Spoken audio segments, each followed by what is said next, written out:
and welcome to the latest episode of the Online Warriors podcast. I am Illeagle 86. I'm still here. I'm still going on. Nerdbomber and Techtic with me, also soldiering on, as always. Guys, the January doldrums. We're in it. We talked about Blue Monday last week. After we stopped recording, found out that that's kind of pseudoscience. So I apologize for that. I want to go on record. Well, it's followed by a Tertiary Tuesday and a Wacky Wednesday, so there's that. You came up with those very fast just now. Did you have those holstered? We didn't talk about Tertiary Tuesday or Wacky Wednesday. What would Thursday be in that scenario? I'm going to keep testing you here. I'm not actually that quick on my feet. This was Thirsty Thursday is already taken, so you can't. That wouldn't. We're on Wednesday, right? Oh, the episode comes out on Wednesday. I know that. No, I thought we were I've been doing this long enough. naming stuff. I said Wacky Wednesday, Tertiary Tuesday. There's always Thirsty Thursdays, but Freaky Friday. How about Thrombosis Thursday? What is thrombosis? That's I don't think you want to have thrombosis. Yeah, I feel like that's a bad. Nobody wants that. Nobody wants Thrombosis Thursday. Because that's like Thrombosis Thursday. That's at like the old folks' home. Because there's thrombosis and then there's deep vein thrombosis. That's when you know you're in trouble.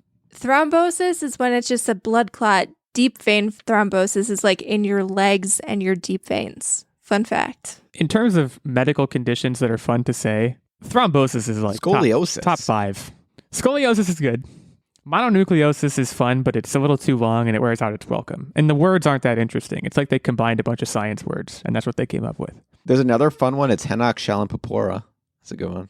That's a disease? HSP. We've talked about HSP on the podcast before, I think, because my brother had HSP. Same with my brother. Shout out to my brother. Yeah. Oh, hey, man, I didn't know your brother had it, too. I'm sure we've talked about this, okay, though. No one wants to hear us dark. talk about HSP. But what is this? Like, give me a really quick TLDR. What is it? Okay, I have to tell you the story because it's not that long. But essentially, my brother was in the 4th grade, and I was in the 2nd grade, or whatever the age difference is. And he went to school, and one of his best friends shook his hand really hard. Okay, you never had that thing where someone shakes your hand and they bend the two pieces of your hand because it's like a trick that strong kids did in school to make themselves I didn't look tough. like that. It's the worst. His best friend did that to him, and he went home and his hand really hurt, and he told my mom, "Hey mom, my hand really hurts."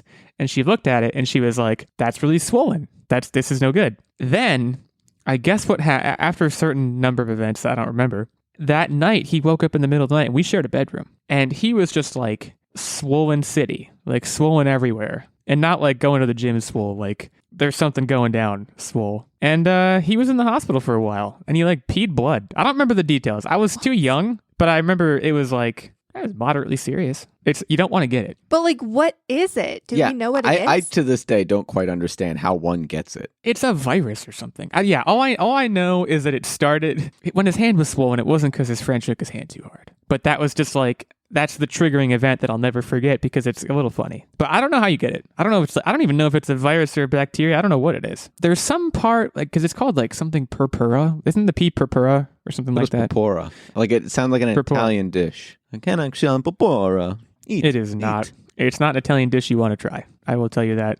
Techtic, I don't know what your brother's experience was, if it was at all similar. It seems like the moral of the story, though, is don't shake people's hands. Is that what I'm getting out of this? I feel like that's what I'm getting out of this. The moral of the story, don't shake people's hands, and also you're probably better off with thrombosis. Hit us up on Twitter. This is a crazy episode beginning. I'm rolling with it. Hit us up on Twitter at OW-Illeagle86, at OW-Techtic, at OW-Nerdbomber, and our main show account at Online Warriors 1. What is the most fun sounding medical condition? Like, what's the most fun to say in terms of medical conditions? Because we rounded some of the bases here, but I don't think we've really plumbed the depths of what this has to offer. So hit us up. We're not talking about that today any more than we have to, because we did have to for that past 5 minutes. It was a requirement. But now we can move on to things like the Lord of the Rings trailer. The Lord of the Rings show that Amazon is coming out with it's hard to even call it a trailer, but it has a title. That's the main thing we're going to be getting into, I think. We need to be talking, of course, about Microsoft and Activision, the big gaming news there. And then we're going to be talking a little bit Disney because big companies are big companies. I feel like I've teased things that way. Like 2 out of every 3 episodes of this show, it's like Disney did something, Microsoft did something, Google did something, Facebook did something. Look, it's their world. We're just living in it, you know? Let's start with the Disney news because I think this is the lightest. Is that fair to say? I think this is the lightest news. It stands the most chance of making us happy. Yeah, I would say so. You always got to give the good news first. Aristocrats. I just said it wrong. Aristocats. You want to say Aristocrats because that's the actual word. Aristocats was a movie, an animated film. It was an I don't know when it absolute came out. banger. It is definitely, okay, it came out in 1970. It is definitely in my top 5, not counting Pixar, my top 5 Disney animated movies, like Disney classics. Would Everybody you wants rate to be a that cat. like higher or lower than Lion King, which is undeniably the best Disney movie of all time? This is tough. Lion King is probably higher. But I mean, Aristocats, everybody wants to be a cat because the cat's the only cat who knows where it's at. That song's amazing. That song, like, I think a clip from Aristocats literally like went TikTok viral like 2 years ago, 3 years ago, some number of years ago. It's just a great movie. Okay, so the news here. Let's get to the news. The news is, of course, that this is getting Disney Plus. This is going to be, I'm going to say this is going to be subject to a live action remake. Because I don't know how I feel about that part. Reportedly, it will get a similar look to The Lady and the Tramp, which... Did you watch that? No, and I think you did, right? I don't know how successful that was. I mean, it launched on Disney Plus. I think that was one of the first things, like when Disney Plus was open to the public. 2019. I think, yeah, wasn't it one of like when it came. Its star jewels or crown jewels of one of the first things that was new on the service. And I remember like we watched it. It wasn't bad. Like I think I still liked the original animated version better because I think I liked the story and what they were able to do and portray with the animals a little bit better in the animated version. But it was still pretty good. Like I don't know if I'd go see it at the movie theater, but if it's a Disney Plus thing, like sure, pump it in my veins. I like cute animals. That's my fear here. You touched on my exact fear, which is there are certain things, and I think it's like, it's either Uncanny Valley or it's Uncanny Valley adjacent. You can't do anthropomorphic animals. Okay. You can't anthropomorphize animals without animation. I don't think they tried to, though. Like, they didn't give these animals, at least in Lady and the Tramp, they didn't give them, like, facial features. It wasn't like Lion King where they talked. I might be totally off base and misremembering my experience with this movie, but I want to say they just did, like, voiceovers. So they didn't move their mouths? Let me say how they can and should do this, and let me say how they should not do this. I would like for you to do that, yeah. The reason why the live action of Lion King did well is because it wasn't a live action. It was fully animated, okay? And had there been people involved, I think it would have been off-putting. Similarly, if they do this, they have to do the same exact venue where they go all in, just a really nice animation with Aristocrats. However, we all know that there are human interactions. There are human characters. And what they should do is they should replace them with animal enemies. So like the old man, for example, can be like just a grumpy bulldog or something like that. There's nothing that says that they have to be humans in the story. Okay, well, hold but on. then you're messing. Then you're messing with the plot, and people are going to get. But you're angry. not. I'm going to stick my finger up, and I'm going to stick it up. First of all, I have to go back on my statement. I just quickly looked at a clip from the movie, and their mouths did move. They did kind of anthropomorphize them. What I am proposing, I guess, is more along the lines of 101 Dalmatians, and not the one with Emma Stone, but the one with Glenn Close back in the day, where I don't think you had people, you had real dogs, they had the voiceovers. I don't think in that movie they did do the moving mouth. Watch me look up a clip and I'm wrong again.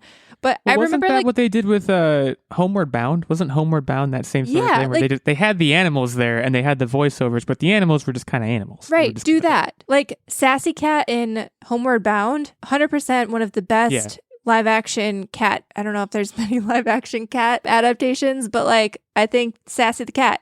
There you go. Sassy the Cat wasn't a live action cat though. Yes, it was. No, she was just a cat because there was never a unalive action. Okay, fair. I think it was a book though, so adaptation. But I think do that. Get Sally Field too while you're at it. I think you have a possibility. There's potential here because people like watching cute animals on the internet. That's a fact. That's ironclad. Set that in stone. Just stamp that right on the Statue of Liberty or something. That's never going to change. People also like music generally. So if you get the Aristocats music and if you get cute cats who don't creep you out in any way, you may have something here. I'm skeptical of that execution. It's gonna look like Take One of Sonic if they do it the way that I'm telling them not to do. I think they can easily pull off a 101 Dalmatians-esque thing here. I think they can do it. I mean, they're going to do Lady and the Tramp style, and I think they're going to make their mouths move. But even that, like, I clearly don't remember it haunting me a few years later. So, like, it can't be that bad. Now, another question I would pose, and I know the answer, but that's how you do podcasts. That's how it's fun. In the original movie, a family of aristocratic cats who tells the story of a family of aristocratic cats who learn they will inherit their owner's fortune. But when a jealous butler realizes he's been left out of the will, he kidnaps the cats and tries to ensure they're out of the picture by dumping them in the countryside. And eventually they team up with the street smart alley cat, Thomas O'Malley. So, who plays Thomas O'Malley? And the answer is Jamie Foxx, but I guess I should have let you guys come to that conclusion yourselves. For a hot minute, I thought you were asking me, like, what cat actor would play him? And I was like, how the hell am I supposed to know this? Like, do you have a database of cats? You need an actor who can vocalize coolness, who can sing. It's Jamie Foxx. I hate that I like that answer. I had that thought pretty much immediately when I was reading about this, and I was like, that is it. Not only do I think that's it, I bet they're trying to get him right now. Like, I bet as we're recording this. I only hate it because I didn't think of it. Like, that is just perfect. It's got to be Jamie Foxx, man. I mean, who else? Again, Twitter. All right, so who's Twitter folks? Who's the girl? Yeah, I'm way less sure about that one. Are you talking about the girl with the little pink bow? The little white cat? It's been a long time since I watched this movie, guys. Emma Stone's already doing something. No, Duchess. I'm talking about Duchess. Who's Duchess? Oh, Duchess. Okay, the bigger cat. I mean, Emma Stone should do it. So then she's got the Disney dog and cat market nailed down. Bam. There you go. Just monopolizing. I don't know. That's a good one. Does she have to sing? I only remember the cool alley cat. She had a song. I have a distinct memory of a scene where the white mom cat is singing and then the little cats all like pipe in and sing like supporting lines in the song. I don't remember. I haven't watched this movie in a very long time. We should do a viewing of the original, not this one. I don't know if I want to watch this one. Maybe both. But yeah, let's back be to back. real. I watch anything that Disney puts out except for the final episode of Loki. So. I hate you so much. Do you know the original 1970 animated film, when you count for re-releases in the following decade, in the box office, it made over $180 million, which like back then, that's buco bucks. Way to be, Disney. Yeah, that doesn't surprise me. I mean, it was, that Disney classic animated movie era, and everyone was just digging it. Everyone was loving it. Now, I did, I guess, misspeak. It's not known that this is going directly to Disney+. It's going to wind up there eventually, of course, but this may get a theatrical release. It's not yet clear. This has no release date. This is... I would be shocked. Vaporware for the time being. I mean, you'd be shocked if it did not get a theatrical release? Or I would be shocked if it got into theaters. This can get into theaters over something like Encanto. Well, The Lion King did. Oh, I guess Encanto went in theaters. I don't know why. Okay, maybe not that. Luca was direct to Disney Plus, right? I think so, but I think that was a COVID result. Fair. I don't know. I could be wrong. I think if The Lion King made it into theaters, this sure could. The Lion King is the best movie of all time, though. Okay, you need to relax a little bit. It is. Best movie of all time is in Disney World. Too strong. In Disney animated. Or like that early non-3D animated era, I think Lion King is one of the most emotionally resounding movies that they released. I mean, there's Up. That emotionally resonates with. That's Pixar. Yeah, that's your 3D Pixar. animation era. I'm talking about like 70s to 90s. Yeah, you shouldn't count Pixar. I actually think my personal favorite, and this is a matter of opinion. There's no wrong answer here, in my opinion. Beauty and the Beast, I think, might be my legitimate number one top of the pantheon. It has a great message. Like it's straight up Lion King, Aladdin, Hercules. Is the message top to 3, kidnap bam. somebody until they fall in love with you? I'm joking. Right. I love Beauty and the Beast, but the message is if you put a rose under a glass dome, it can't get enough oxygen, it dies. No, I like Aladdin's what was he message. thinking? It's trick someone into thinking you're wealthy and then sweep them off their feet. That's what your boy Techtic does. That is pretty good. I will say, not to beat a dead horse here, but from all of these movies, like, yeah, most of those original Disney movies were all steeped in like fairy tales or, old folk tales or lore from different cultures.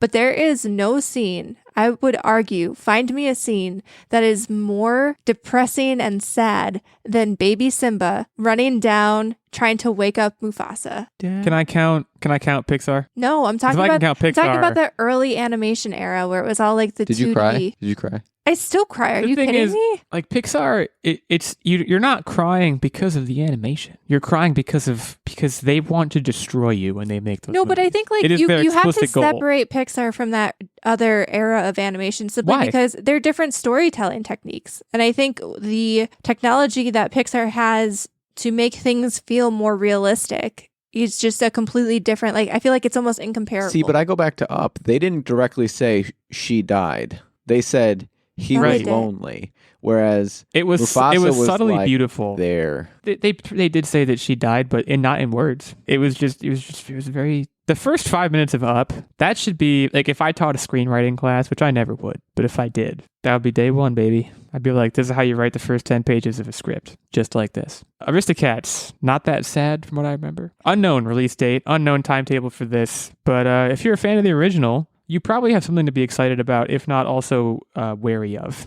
I would say I'm wary at this point. That's not a bad place to be. It's better than something you don't like coming out. So bear that in mind. We're going to move ahead. We're going to soldier on here. We're going to talk a little bit about The Lord of the Rings because I'm a big Lord of the Rings fan. I feel like this is probably known by now for anyone who's listened to the podcast. I don't know how much I publicize that, but I've read all the books multiple times. I watched all the movies many times. I spent one day in college watching all 3 of the extended editions in a row because I was one of those people, and I'm proud of that. I think I've probably openly wept to it's probably 5 movies ever. The Lord of the Rings, The Return of the King is one of those movies. And again, I'm proud of that. So when Amazon says we're making a show, I say, okay. Like I'm actually not that excited about it because I didn't watch The Hobbits because I heard bad stuff about The Hobbits. And I don't know, I'm not even cautiously optimistic. I'm cautiously cautious about this. All right, so y'all know that I'm super nerdy, that I'm the big comic book guy. I can hold my own with Star Wars lore. So I was asked to pick a topic, and this is the one that I picked because I wanted to learn something. And where I fall short is in the Lord of the Rings lore. I was very young when they came out and very ADD when they came out. And I just did not have the attention span, or I couldn't sit still. And so I was really hoping you would get me excited for this. So I can give it a shot. Would you like me to give it a shot? How do you feel that it's going to play as, let's say, someone who didn't watch any of the Lord of the Rings or Hobbits or any of that? Let's say like just a total novice, right? Well, I think you should be good to come into this because from what I know, Yes. and Illeagle, you're going to have to verify this information. But this is essentially, so Tolkien came up with a ton of lore, and what we've gotten in The Hobbit and the Lord of the Rings mainline book and movies is primarily in the third era or third chapter of the world that he built. And this is going to be set primarily in the preceding era, like the middle era, middle times, whatever it's called, and be building up the backstory to Sauron, correct? So this is why I didn't really want to rewatch Lord of the Rings as an adult, because I was waiting for this to come out because I want to watch things chronologically, guys. I'm actually the number one fan, but I'm doing it right, unlike everyone else. Remember? See, you're okay. So the Lord of the Rings focused on the Third Age, and at the end of the Lord of the Rings, the Third Age ended and the Age of Men began. The show will focus on the Second Age of Middle Earth, including and purportedly centering around Sauron forging the rings, not just his one ring of power, but also the 3 rings for the elves, the 7 rings for the dwarves, the 9 rings for the men. So this trailer that we got, which by the way, they're basically just trying to be Game of Thrones. The title sequence that we saw was them saying, how can we be Game of Thrones without being Game of Thrones? And to be clear, that annoys the crap out of me. They spent $1 billion both securing this property and I think $1 billion in their budget for this. I think they're saying already it's going to be a 5-season show. So can we expect side boob though? That's what I want to know. I would hope not. I would not expect any. I don't know. That's a good question. That wasn't super prevalent. I'm trying to remember. It's been a while since I watched the movies, but they were pretty tasteful. There was almost no nudity or anything like that. There is literally no nudity. I can't even think of a single instance of it. And I think that was on purpose. And having read the books too, the original source material, it's not at all racy at any point. So I don't know. Unlike Game of Thrones where people are just sexing each other the whole time. So this trailer, first of all, the dialogue in the trailer, the lady speaking. Do you guys know what she was saying? Does it ring any bells? I feel like you're going to tie it to something. So I'm just going to hold my tongue because I don't know. Does it relate to any Christmas songs? So I watched this trailer once. I've only watched it once. I'd have to watch it again to make sure, but I'm almost positive everything that was said in the trailer, what she said was what is written on the inside of, or written on the band of the One Ring. Written in the Black Speech. It's this poem that describes how the One Ring is the most powerful of all the rings, and it will bind them all. So are those three rings somehow schmelted and turned into one? It's not a literal. It's a turn of phrase. No, but is that what happens? Are those three schmelted down? I'm using the right term, right? You just want to say schmelted, and I respect that. Papora. But the answer is no. So how do I feel about this? Very leery. I do think Techtic in particular, well, both of you, I guess, if you don't rewatch the movies before this comes out, it's going to be absolutely peppered with references, Easter eggs, basically just nerd handouts. And whether you want those or not, I guess is up to you. I'm sure I'll be doing a rewatch before the show comes out just so I can say, oh, hey, that's that thing from that thing, and yada, yada, yada. And I was really into The Lord of the Rings for many years, so I probably don't need to rewatch to pick up on a lot of things. All right, you being the biggest fan ever, if I'm going to rewatch this, what is your snack recommendation? Boy. Potato It needs to be based? something that you can eat a lot of because of how long the movies are. So it'd have to be something salty, provided there's a beverage on hand. I mean, honestly, we know here just, popcorn is the right answer. I was going to say, I think I would just say tots. popcorn. Dang it. This was a great movie. I think I only saw the third one in theaters. This was one of those few movies where you could get a popcorn. Because I'm the kind of person, I go to the movies, I get a popcorn. I never finish it because they give you a metric ton of it. But this movie, this third Lord of the Rings, you could do it. I think popcorn is the answer. I don't know. I'm scared. I mean, for one, not having Howard Shore's score is going to be a huge detriment to any effort they make here. I'm going to be wishing it was there the entire time. When you read the cast, it's a lot of names that I do not know. I actually think that may be to its benefit. Yeah, that's what I was going to say. At large, The Lord of the Rings at the time did something, I think, at least a little bit similar. Some of the people you recognize, certainly, like Hugo Weaving, you recognized. I think Ian McKellen at that point, you were pretty able to recognize, but Orlando Bloom and, what's her name? This was Aerosmith's Orlando daughter. Bloom's. I believe this was Orlando Bloom's first movie. Was it? Or it was thereabouts. It was either this or Pirates of the Caribbean. They happened almost concurrently. So no, he was not yet on the scene. Viggo Mortensen, Liv Tyler. Tyler. I think at that time was an established actor. He wasn't around much. Liv Tyler was in Armageddon, but I think she didn't have a very big part. I've actually never seen that movie. What? I've never seen it. Oh my God. That's true fact. Impressive stable of writers that this show has. J.A. Bayona, known for Jurassic World Fallen Kingdom, which actually I don't think is very good, but he's directing the first few episodes.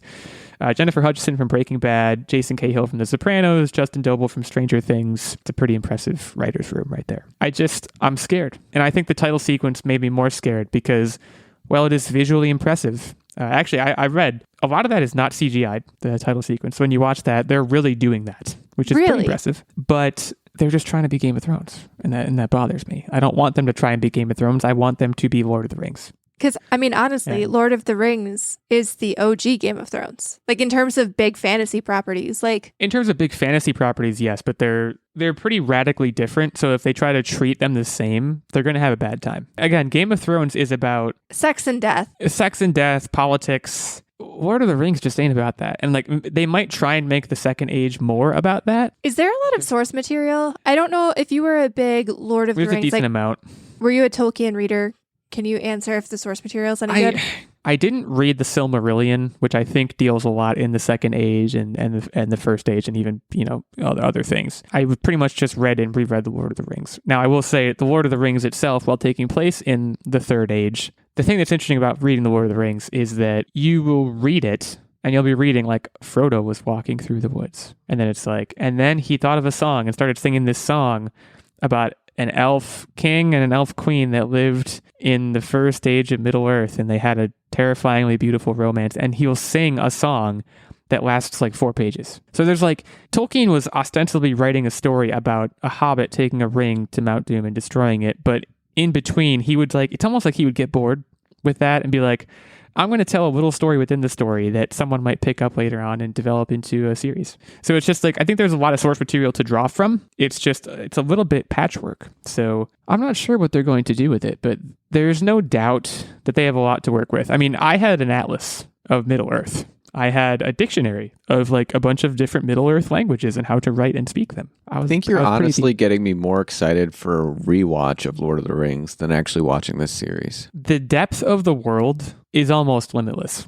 That much I can unequivocally state. But well, it's not limitless. It's generally a function of the radius of the planet, right? Well, sure. Get out of here. That's classic. I think that it's a function of what they do with it and whether they take the cheap route of trying to make it Game of Thrones, or if they care enough about the legacy of the source material to treat it with respect. And time will tell. September 2nd, 2022 is when this drops. So not too Lord of far the Rings away. fans, not too far away. Be on the lookout for that. It could be very good. I'm treating it with a healthy dose of skepticism because I think I'm too big of a fan to not do that. And I think a lot of fans are treating it the same exact way. So we'll see what happens. Right now, we are going to head to our mid-episode break. But before we do, I would be remiss if I did not shout out our fantastic Patreon producer, Mr. Steven Keller. Steven, what's up, man? Looking forward to talking to you soon.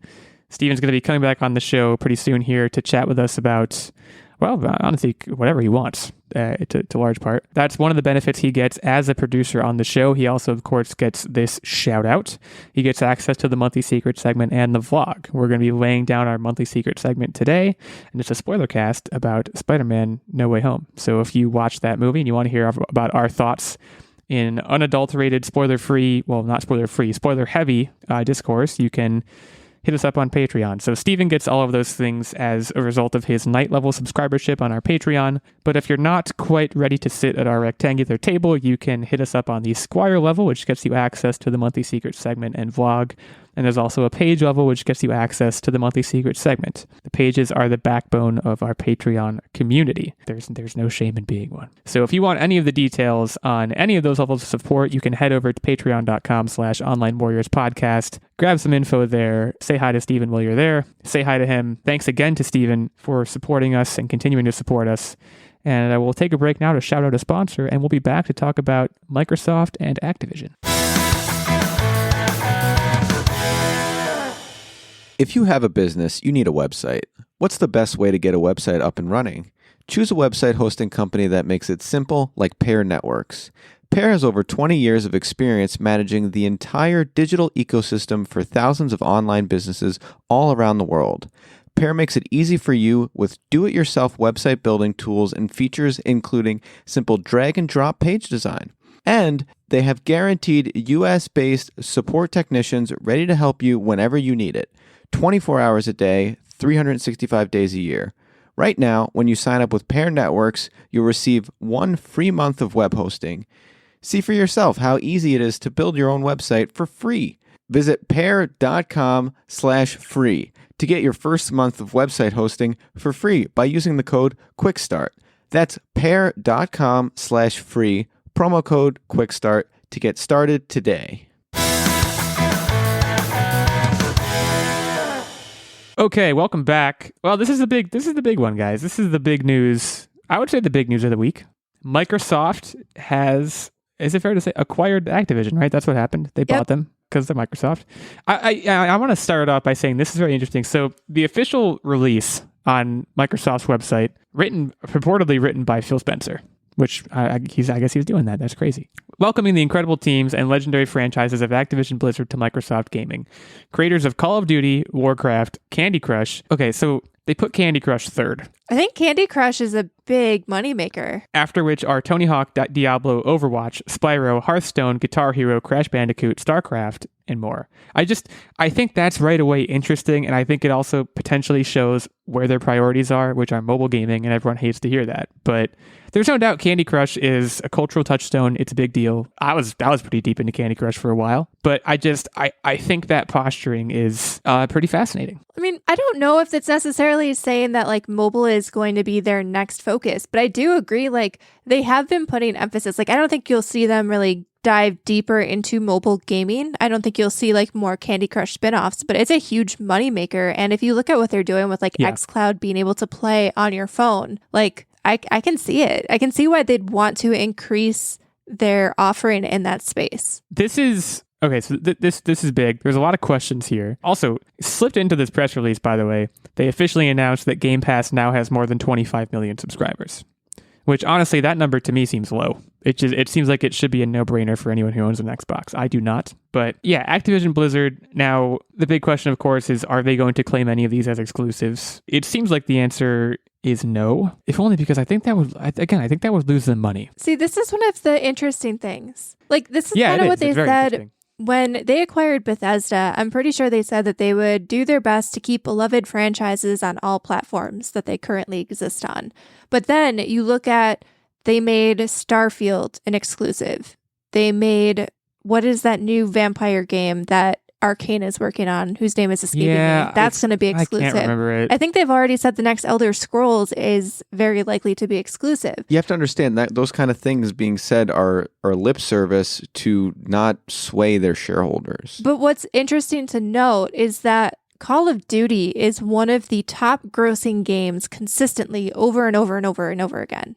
Like, it makes a ton of money, and on PlayStation especially, it's consistently one of the top games purchased and spent on PlayStation. So it's this weird line because, yeah, you take it away from PlayStation and you drive a lot of people to Xbox, especially if it's going to be included on Game Pass. Then it becomes a no-brainer. If you're looking to buy the next console, yeah, you're going to buy an Xbox, you know, if you're a Call of Duty diehard. But also, a lot of people, like, we're now going 2 years into a console cycle.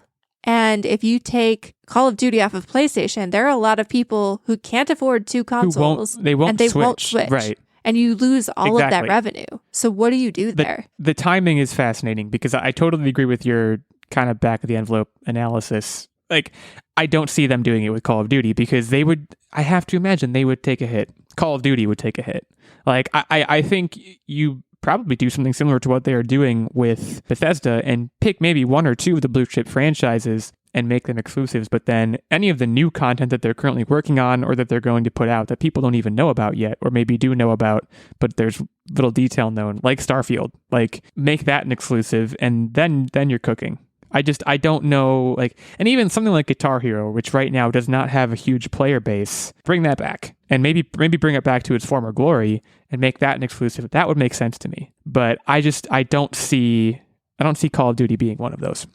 It just, to me, from a dollars and cents perspective, it doesn't seem like it would make much sense. Another thing we need to talk about here is whenever you see Activision Blizzard in the news, it's not good. It's usually not good. So, like, I wonder to what extent that was a discussion here. Did Microsoft say, hey, we're going to buy you guys, and also we're going to, like, put our best PR people on them? Yeah.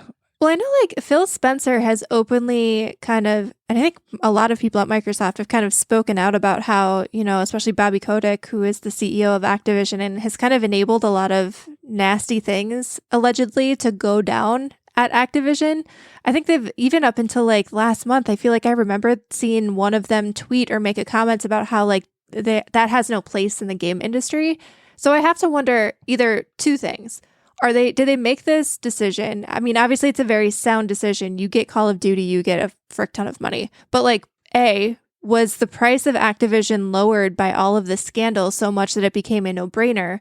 Or B, was this like a goodwill thing where it's like, okay, this is not moving fast enough. We need to get this guy out of the industry. Let's just buy them and make it happen and get a bunch of good revenue makers as a result. I think they bought Activision because they had the money to do so, and it's just a good business decision. I don't know if it had anything to do with their image. I think if anything, their image maybe lowered the price a little bit, but not enough where Microsoft like reassessed and said, okay, now we can do this.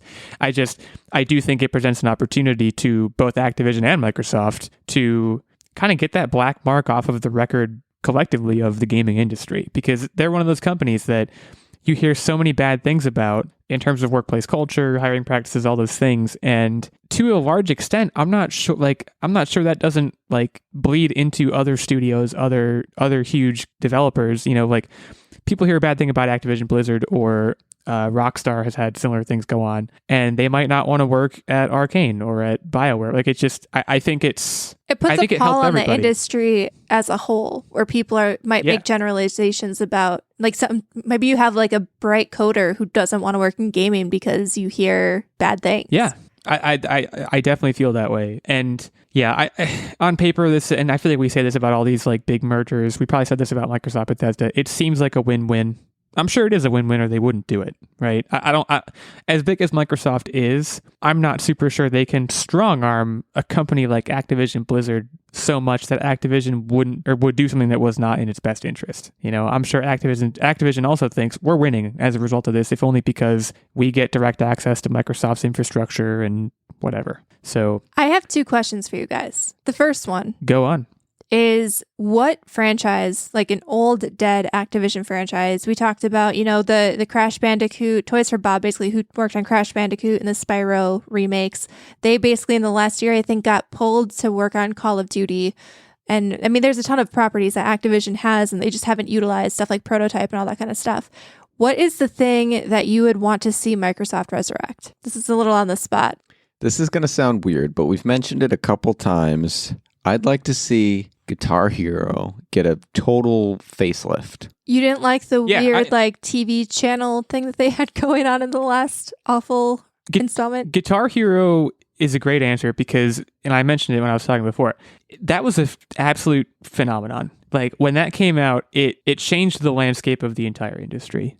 I do think for the better, because it spawned like Rock Band, and it spawned this whole genre that was just crazy popular for like, I don't know, 5-10 years. And now it's off the map again, and I think it easily could be back on the map. In fact, it's weird to me that it's not. So I definitely agree with that answer. I'm not going to steal it. I'm going to, you know what? And I think technically this is still going on.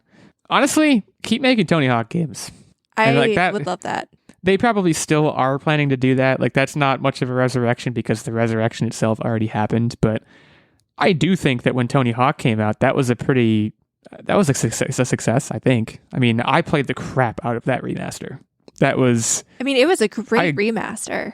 I got sunk into that. It was one of those games where you played it and like it was obviously polished and made better for the current generation, but it's still like you felt like you were right back where you were 15 years ago playing it again. Well, and again, the experience, I'm sure I talked about this on the podcast when I was playing it. My God, does the experience hold up? It is exactly the same as it was. Like you said, except for a coat of polish, it is exactly the same experience as it was, button mashing and trying to get secret tapes and stuff. And it's just a great formula for a game. It's great. You do these runs that are a minute and a half long, and when they end, guess what you want to do? Do it again. And you just do that again and again and again, and then suddenly you've been playing for 90 minutes and you haven't even noticed. So I think they should keep making those. I think they probably will. And yeah, that's my answer. Okay, so. Solid answers. And now this one's more for you, Illeagle. As a primary PlayStation person, does this push you towards wanting an Xbox, knowing that down the pipeline, all of these titles potentially, I know you're a Call of Duty campaign fan at least, that all of these titles will be added on, like your Crashes, your Spyros, your Tony Hawks to Game Pass Day 1? Does that influence you does that kind of play you into Xbox's hand where you want to now have something that at least has Game Pass? Yeah, I'm kind of curious if you'll drop the PPP title. So it does not. And here's why. A lot of the franchises that you named, I don't give a rat's patootie about. Like even I haven't played a Call of Duty game in a long time. I thought you just played one this past year. Sorry, I played World War II. You're right. But even that, I think when I played that campaign, I was like, it was good. It's not as good as they used to be. Back in like the Modern Warfare days, that's when they really peaked. And for me, World War II, well, definitely a good game, affirmed that for me. If Guitar Hero and Tony Hawk came back and really like resurged, that would hurt. I will say that would definitely hurt, especially Guitar Hero would hurt to miss out on. But aside from that, no, I wouldn't say it's a huge draw for me back towards Microsoft and the Xbox. I did own an Xbox One for a while, but they just didn't, I wasn't enticed enough. Simple as that. The Xbox One era was kind of light in terms of exclusives, especially when you look at like PlayStation pumping out your Last of Us, Spider-Man, more Uncharted games, all of that kind of stuff. Yeah, PlayStation absolutely killed it the last generation. To me, there's no question. But yeah, so this is exciting. Obviously, no real timelines to discuss here. What I will say is that apparently there's an 80% off Activision Blizzard sale going on Microsoft right now. So if you're a fan, go check it out. All right, so now we're going to move on to what are you up to Wednesday? And so I'm going to go first. And to give some background, I have been dropping juicy teases to Nerdbomber and Techtic. This is going to be a The bit of a hype is different what are real. you up to. This is going to be a bit of a different what are you up to Wednesday than usual for me, at least, in the sense that I didn't I played some Spider-Man this weekend. I watched some football. I did some stuff. The real main piece of news for me. So yesterday, we record this on Mondays. Yesterday, which was Sunday, I was driving with my fiance and my dog in the car on our way to my parents' house to watch the football game, one of the football games. Well, it was snowing in our neck of the woods, and suddenly traffic started slowing to a stop on the highway, and I started slowing to a stop. Only Did you not stop? I didn't stop. What I did instead was, rather than hit the semi in front of me, I made a abrupt but necessary lane change and was rear-ended. Yeah, everyone's fine. Let me start by saying that. Everyone is fine. Everyone is healthy. This was my first car accident. So I felt like I wanted to take a minute on the air and just share basically a little over 24 hours later. Guys, car accidents are really scary. Like, I was very surprised. You know how you're like going through life and you're like, I can pretty much handle anything. You're just like, I got this. At least that's how I often am. And maybe it doesn't seem that way on the air or to either of you. I was shook, y'all. And like, no one was even hurt. Was the person you hit like a jerk about it, or were they like understand? So there's a story there too. The other car, so I was rear-ended. The other car actually was barely damaged. I was in a sedan. They were in an SUV. Our car is yet to be determined. Pretty sure it's totaled, but not positive. Waiting for some feedback on that. Got over to the side of the road, fine. No injuries. Everyone's good. So this was a 3-car thing. You rear-ended someone. No. Someone rear-ended you. No. I did not rear-end anyone. I made the lane change to avoid rear-ending a semi. And because of the lane change, I was rear-ended. Gotcha. In terms of liability, we don't need to really get into that. It probably was my fault, but I don't think I did anything wrong. Like and I know the person who does something wrong probably always says that. But the weather conditions were not good. Yeah, I think I was pretty well back from the semi. Like, I don't think I was following too close. I certainly wasn't going at all even close to the speed limit at the time because of the weather. It's just one of those things. Everyone's good. That's the important thing. And my fiance has told me that about 100 times, and she's right. But I wanted to bring it up because, well, for a couple of reasons. One, just to say everyone should be careful driving because it's really scary when you get in an accident. This is my first accident. And two, I'm going to tell you what not to do. So the person who hit us, it was a woman, older than me, but not like probably middle-aged. And again, whether it was my fault or not, I think is up for debate. It certainly was not her fault. I don't think anyone would say it was her fault. So we both pull over. I call 911, which also is like maybe my third time in my life doing that. I don't even know. State trooper shows up after a little bit and takes our information. I did not talk to or interact with this lady at all, mostly because we were on the side of the highway and I didn't want to be in the line of fire of traffic, but also because I didn't A, I felt bad, and B, you can incriminate yourself and say certain things that you shouldn't say, stuff like that. But at one point I was sitting in the car with my fiance and my dog, who, by the way, handled it like a champ. Yeah, isn't he usually an anxious boy? He is. He did some barking, but overall he was okay. Good for him. A black SUV pulls to the shoulder in front of me, and a guy gets out. Again, probably middle-aged, older than me, but not that much older, and walks past our car and towards this lady's car. And it immediately becomes clear that he is her husband, or boyfriend, but I think husband. And the state trooper's there talking to her, and he starts laying into her. Not physically, but saying, I told her she shouldn't have driven in this, yada, yada, yada, going on. You don't want to be that guy. Fellas especially, but also what the heck? Your partner was just in an accident. That was wild. That was definitely that was the moment I was like, this is very surreal, and I'm going to remember this for forever, if only because I got in an accident, but also because of that. So it just, it was a wild experience. We actually drove away. We drove the car because really? Crumple zones on cars. That's a good sign. Yeah, well, the rear of the car is essentially destroyed, but anything up to the rear tires, anything mechanical in the car, any of the wheel, all that stuff's fine. It's just the trunk is unusable. The rear bumper is basically destroyed.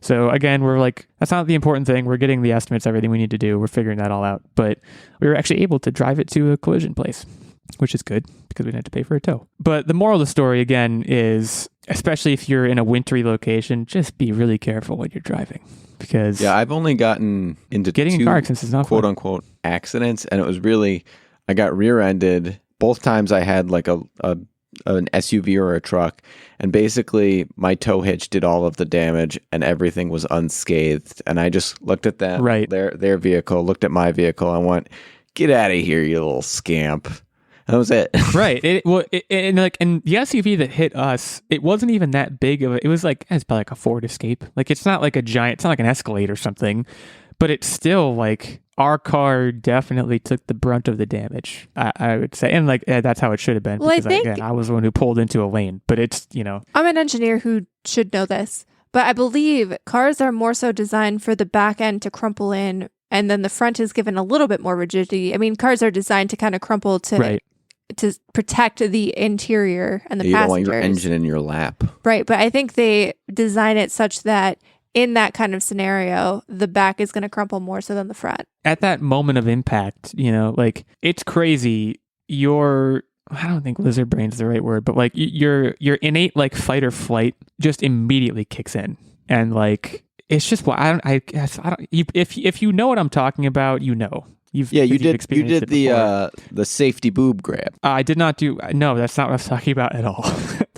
I'm just saying that Everyone knows what I'm referring to, right? Where you reach I across, know what you're referring to. Yeah, try to protect but everybody, and it always ends up in an inappropriate place. I was more saying that physically within myself, there was like an immediate and pronounced change just to like try and handle the stress of what was happening. That was just, it's again, if you've experienced it, you know what I'm talking about, but it's just like, it's very strange to experience it. Pretty much unpleasant, but also like, I wasn't hurt. So it wasn't that kind of thing. This morning, woke up, I do have a stiff neck because I think there was like some semblance of whiplash that happened, but I do think I'm fine. And my fiance is fine. We're checking in on each other. We're okay. Well, I'm glad to hear everybody's good at least. Everybody's good. Hopefully no one like heard me. I got in an accident and like turned the podcast off. That would be awkward. We're fine. It's just like one of those seminal, I don't want to call it a seminal life experience. It's not like one of those things like everybody should get in a car accident. That's a horrible thing to say, and I would never say that. But it has been an eye-opening experience. I will just leave it at that. And again, anyone who's been in an accident of a certain severity probably knows exactly what I mean. So that has taken up a lot of my time, at least in the past 24 hours, and it's taken up pretty much all of my brain space. So I'm gonna leave it at that, and I'll tell you what. Why don't you guys pick the room up? Why don't you tell us what you've been up to? Boy, it'd be wild if you were like, "Hey, we got in a car accident this weekend too." I hope that didn't happen. I was actually wearing an old lady disguise. I got into an accident. She wasn't, and then Techtic showed up and yelled at you. Yeah. She wasn't that old. She wasn't like She wasn't like a grandma. Like she was like younger than my mom. So, anyways, what have you guys been up to? So, as you already know, we watched Spider-Man. We're not going to get into that because that is going to be saved for the secret segs. Hashtag secret spoiler cast. Hashtag secret segs. It sounds naughty. Secret Spider-Man segs. Yeah. Ew. Yeah. Freaking naughty. I feel like I've been doing like a lot of different things this past week. I started gathering my equipment and everything to get the seed starters going, and I'm also getting ready to plant some cherry seeds. So I see if I can get some trees because they've been winterizing all through this cold temperature. I got my arrow garden going to get some earlier vegetables ahead of the garden, so that's good to go. What else? The drone is still being built. I'm coming across little things like, I didn't have the right gauge wire handy, so I needed to procure that. But it's coming along. We're almost done with the build. We're at the last step of mounting the flight controller, so that's getting close to being done. So you're just constantly productive. That's what I'm hearing. You're just constantly doing. This was kind of a moving and grooving week. Oh, and I have the biggest and best news. So you guys know that I was excited about the Breadman. Are you maker. pregnant? Okay. The Breadman bread maker. There's not a bun in the oven. Is there a bun in the oven? Not. Dang it! I was 1 second too late. I was right there. So the other things you can do with this thing is just make straight up dough. It'll knead it for you and say, hey, beep, beep, beep, beep, I'm ready. And I tried the pizza dough recipe, and then I tossed it. When I tell you, this was like the best pizza I've had in a while. This was the best pizza. And it was like a basic pizza. It wasn't nothing fancy. It was just tomato sauce, mozzarella cheese, pepperoni and banana peppers, and that's it. And it was awesome. And I made it with homemade hot wings as well. That was good. And the secret with those hot wings to get them that kind of crispiness is I douse them in oil and a little bit of baking powder with some Italian seasoning. Do not, okay, I can't stress this enough. Do not use baking soda. They will be horrible. They will be salty and horrible. I said baking powder. Don't screw this up. Yeah, my fiance and I have done the baking powder thing. Yeah, it's true. It works. It works. It works great. It affects the pH of the skin to make it nice and crispy. And then the last thing is Nerdbomber and I are still playing a ton of Dark Alliance. We've beat the COVID bug, and we're on the literally worst boss I think I've played in a video game. It literally so far. looks like a COVID virus, and it's annoying. I thought you meant you got COVID and you beat it. No, there's a boss Like in that game that looks like COVID. You need to clarify, man. That's intense right there. But I'm glad you beat it. Either way. Honestly. No, we're still batting 1,000. No COVID in this house, so we're doing good. Cheers, man.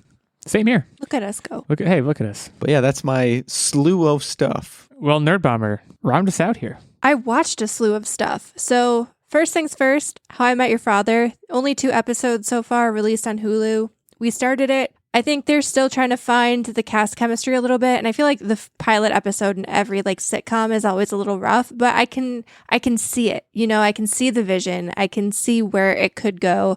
I liked how they linked it back to the original show and didn't make it like any of their parents or relatives or something like that. Very just good connection to the original show. I still need to see a few more episodes to see if I'm really jiving with it. Okay, so two sidebars on that, because I'm interested in this. One, are you planning on calling it HimYif? Oh yeah, that's the acronym, of course. Yeah, that's like half the draw. 2, kind of unrelated, but did you see the Hillary Duff news where she was like, "Yeah, I wanted to do Lizzie McGuire, but Disney said it was too." It was too raunch. It was in Raunch Town. Yeah. Did you see this? Yeah. It was a whole big thing. 2 years ago, they signed a whole thing where they got the whole cast back. I remember. We talked about it, but I didn't know that it got nuked because Disney was like, this is too adult. Yeah. I think that's fascinating that's purportedly why. What was Lizzie up to? Now I want to know even more. I think it's a really good draw. According to what she said, they wanted to revisit Lizzie McGuire when she's 30 and her boyfriend cheats on her, so she moves back home with her parents, and it's about her 30-year-old life, which is not family friendly necessarily. It's not the old 30-year-old life never is. Yeah, what's funny about that is Disney will touch murder all day long, but they will not touch sexy time. Right. Well, I don't even, I guess sexy time is probably what she was talking about, but I do want to know now. Not just because 12-year-old me had an insane crush on Lizzie McGuire.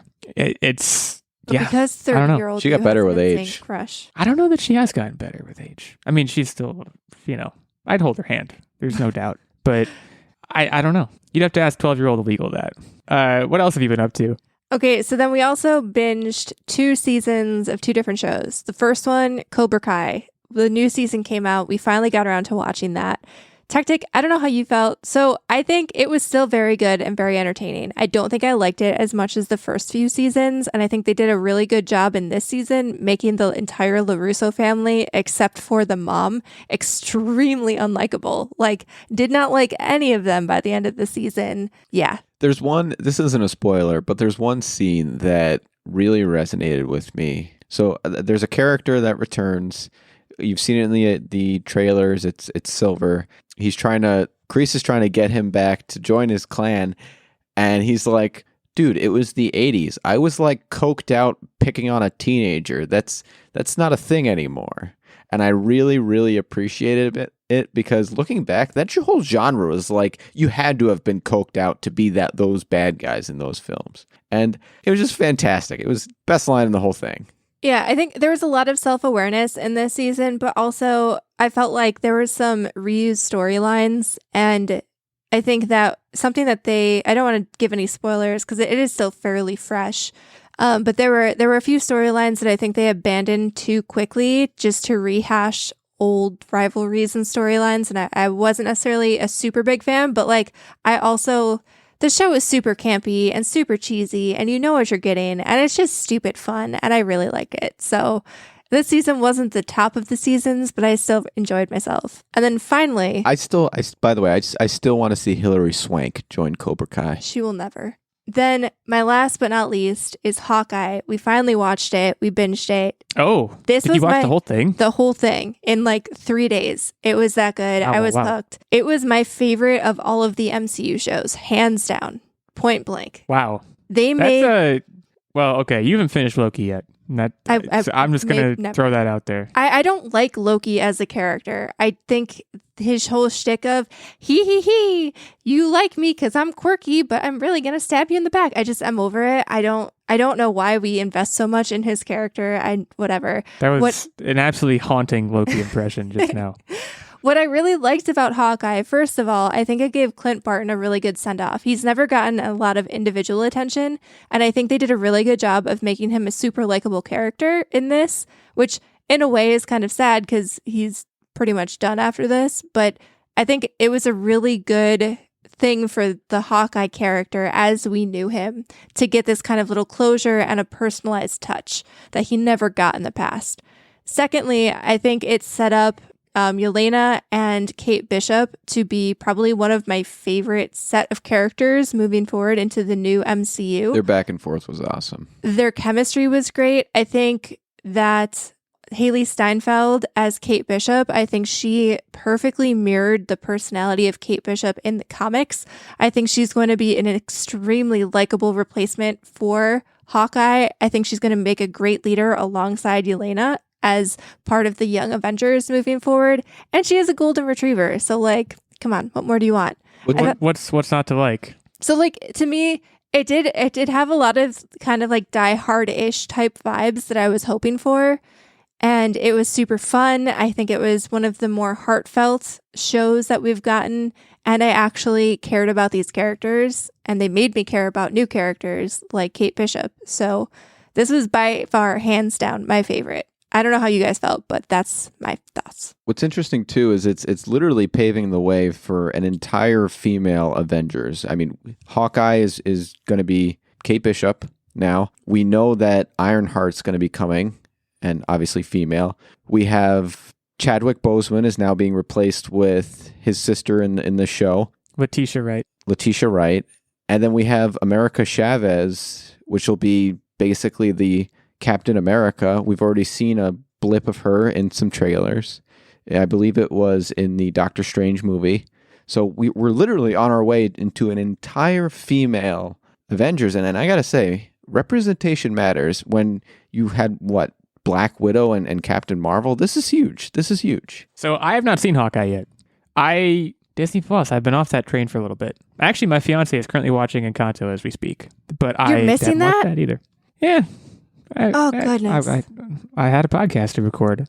So, I mean, I'll probably get around to watching that at some point. But I'll have to get back on the Disney Plus grind. I'm not going to get into, we do have a show that we started watching that we will probably be watching for a while because it has a lot of seasons. That I'm gonna leave that as a dangle and tease for next week, because I'm sure next week, when I haven't just been in a car accident, I will talk about it. I do urge you, there's only 6 episodes of Hawkeye. Take a day, take 2 days, binge the crap out of it. It is by far, in my opinion, the best of the MCU shows. Hands down. You will probably, hopefully love it. So much so you'll put your hands back up. Yeah. Well, that's how I felt about Loki. So I have a feeling we may have a differing opinion, but we'll see. I'm sure I'll watch it at some point, if only to stay abreast of the Marvel universe. If it means anything, I have to watch it. I thought both were great, but I'm not allowed to watch the last one. You can watch the last episode without me.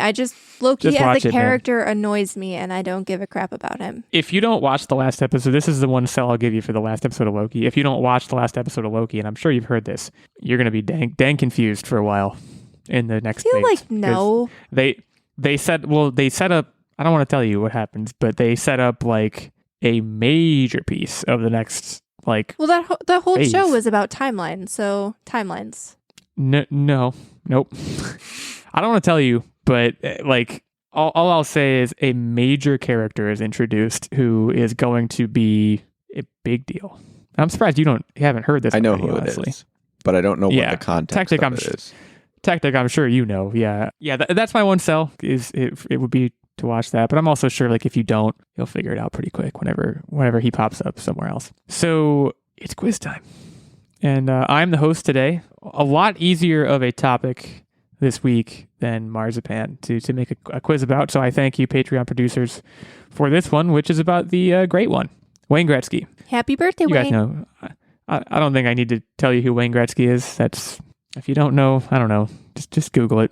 Yeah, I believe he That's like quoted Wayne. Michael Scott one time. I think all you'd have to do to Google Wayne Gretzky is type WAYN. I guess like Wayne's World might come up first, but probably like Wayne Gretzky is going to be like one of the top results. You never miss the shot you don't take. So I butchered that, but yeah. I think that, well, no, you miss You 100% miss of the yeah. shots you don't take. That's not a quiz question. I didn't give anything away. I have 6 questions in front of me here. 1 tiebreaker, 5 regular questions. They are all of them numerical.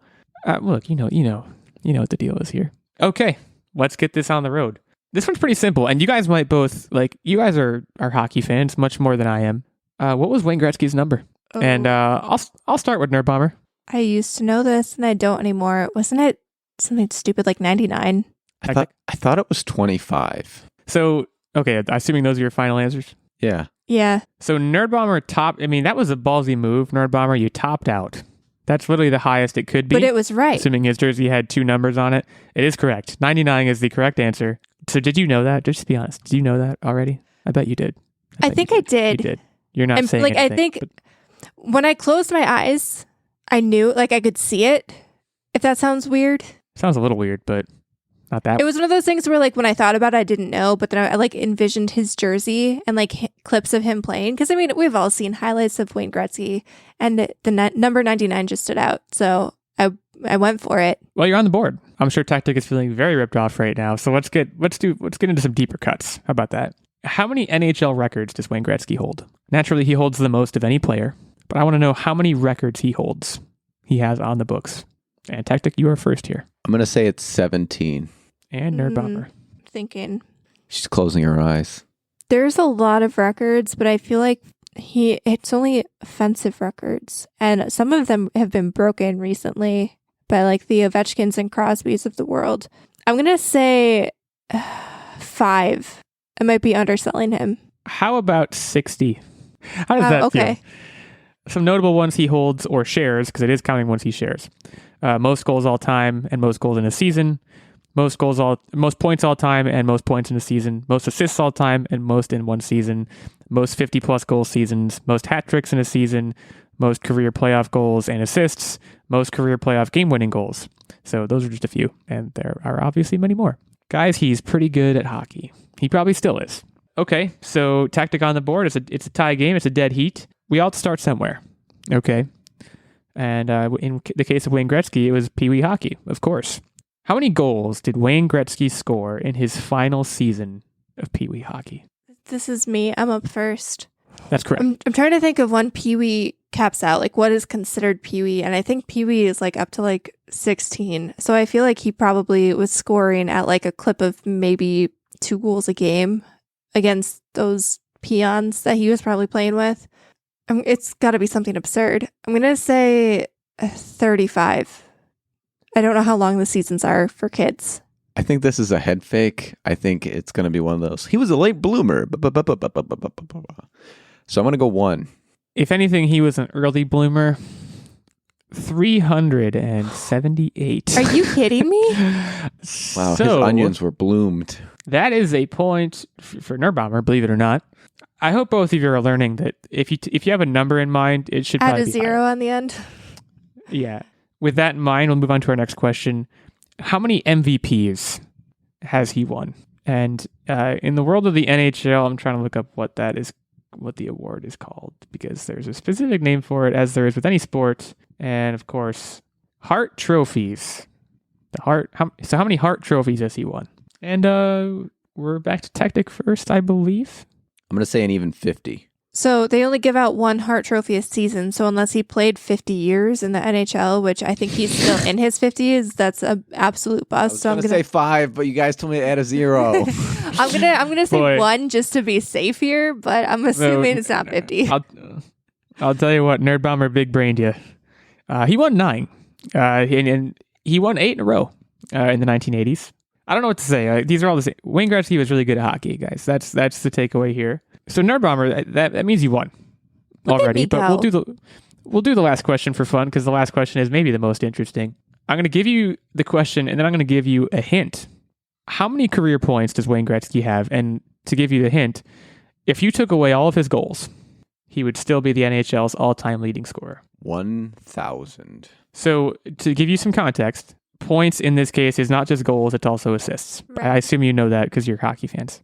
So Techtic, are you saying 1,000? No, it's probably more than that. You're not supposed to go first. So if you want to go first, you can. But I'm going to get Nerdbomber's answer first. So I'm going to attempt to math this. Usually a player will get more assists than goals because they count primary and secondary assists. So you don't have to be the person who passes directly to the goal scorer to get that point. So assuming maybe he was like on average 40 goal scorer, I feel like that's probably counting him out a little bit. He probably had seasons more than that. But that's pretty good for today's NHL. And then doubling that for assists. So 120 points a season. I think he played 10 years, maybe. It might have been a little bit more than that, but I'm going to say 10. So what was that math that I just did? 120 points a season, 10 years. I'm going to say 1,200. 1,201. Oh, get out of here. You have nothing to gain by doing that. He gets respect. Techtic does get this point, 2,857 career points. 894 goals, which is also a record, and 1,963 assists. For what it's worth, your whole 40-goal thing or whatever you were saying, he scored 50 goals in 39 games at one point. He was just stupid. Like, what I've learned from all this, like, also the MVPs question, no one has ever won that many MVPs in any sport, ever. He was kind of broken. Insanely when he was good. Playing it. He had cheat codes. Yeah, he was a cheat code of a person. Here's to you, Wayne. Keep on keeping on. Happy birthday.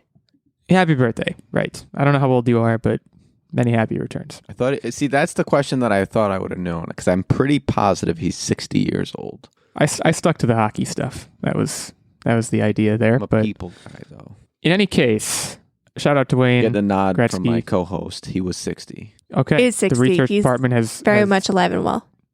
He's good to go. You don't need to worry about Wayne right now. That's it for this episode, guys. It was a bit of a long one. Thanks for sticking around and listening to us talk about TV, movies, games, all that stuff. A couple of new shows, a new show coming down the line, a new movie coming down the line, and a gaming partnership. So we kind of dove into all sides of things today. And then I told you about what happened to me. So I hope you enjoyed that. I know it's supposed to be a tech tip at the end of the episode. I got one. I got you. As Illeagle said, the roads are icy. You got to be careful when you're driving. So if you end up on the side of the road and you need a tow, just look down at your feet. Okay, that was about what I expected. That's pretty good. I was going to say like drive safely, but that's not. There's no pun there. So it's, I guess, in the spirit of this segment. If you need a tow, look at your toe. And have a great week. We'll see you next week.